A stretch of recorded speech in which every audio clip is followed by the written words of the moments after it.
Hi, I'm Nate Bean with Integrity Automotive, where it's more than a name, it's how we do business, and you are on our Integrity Insider tip.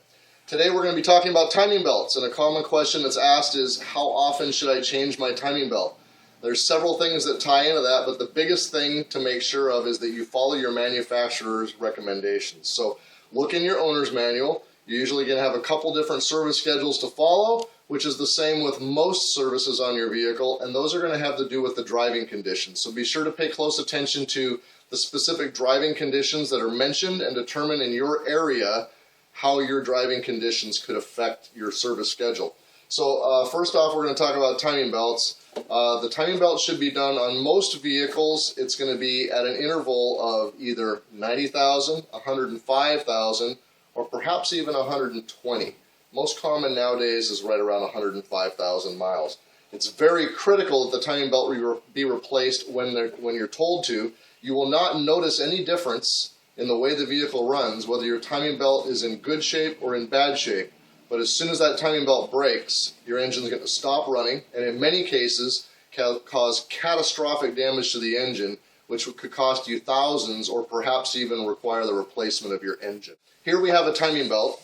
It's a standard rubber belt with nylon cords running through it, and the belt has teeth on it. These teeth are designed to turn two different things, sometimes three or four. First of all, it turns the camshaft. It's driven by the crankshaft and turns the camshaft and keeps the valves in time with the crankshaft. Now, it also, in many cases, will also turn the water pump. Most newer vehicles with a timing belt use the timing belt to drive the water pump.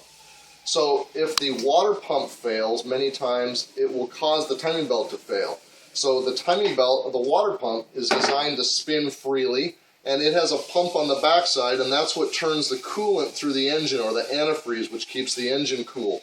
Now, if the timing belt is driving the water pump and this bearing inside the water pump fails, then this water pump could seize up or start to drag or start to wobble, which could cause the timing belt teeth to break or cause the timing belt to jump off of there altogether, which will cause catastrophic damage to the engine.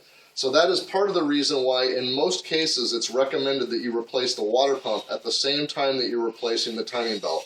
Completely an option to you when you're doing the timing belt, but my recommendation is to always replace the water pump. The most common cause of belt failure is because the rubber just simply gets old and dried out. It's under extreme heat conditions when it's inside the engine, and that extreme heat will deteriorate the rubber, cause it to break down and crack, and then when it starts to crack or gets weak, then these teeth can literally just shear right off of this belt. Okay, now here we are looking at a mock-up of a timing belt, and this is a better way of explaining how it works. You can see you would have a hydraulic tensioner here that puts tension on this tensioner pulley.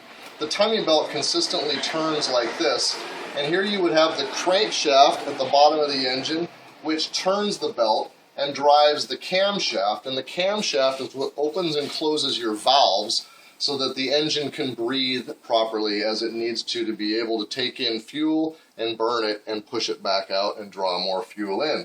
So the water pump would normally sit here and is driven by the belt. In this case, it's driven by the back side of the belt. Many other times it would be driven by the front side of the belt, just like the one I just showed you. So the timing belt, it's very critical that it be done on time, because if this belt were to break, everything else stops moving, the crankshaft keeps moving, and catastrophic damage occurs in the engine. So there's some helpful tips on timing belt replacement, the why, and the options when you're doing that. Thank you for watching this Integrity Insider tip. If you enjoyed it, please click like and share it with your friends. And if you'd like more tips, please be sure to click on the subscribe button on this YouTube channel so you'll be notified when we post more tips.